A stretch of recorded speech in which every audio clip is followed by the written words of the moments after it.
ایک رات سلطان محمود غزنوی رات کے وقت معمول کے مطابق گشت پر تھے اور ایک تندور کے پاس کسی شخص کو سویا ہوا دیکھا تو اس کو اٹھا کر پوچھا کہ وہ کون ہے۔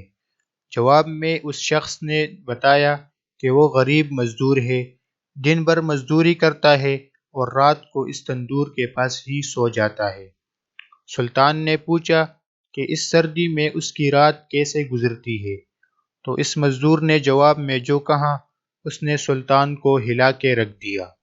مزدور نے کہا، جناب، نصف رات آپ کے انداز میں گزرتی ہے اور بقیہ نصف آپ سے زیادہ اچھے انداز میں گزارتا ہوں۔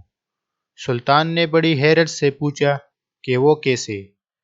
مزدور نے جواب دیا کہ جب تک تندور گرم رہتا ہے تو میں آپ کے جیسی نیند سے لطف اندوز ہوتا ہوں، اور جب تندور ٹھنڈا ہو جاتا ہے تو اٹھ کے اللہ تعالیٰ کی عبادت شروع کر دیتا ہوں اور تہجد کی نماز پڑھنے لگتا ہوں، جو آپ کے مقابلے میں وقت کا بہتر استعمال ہے۔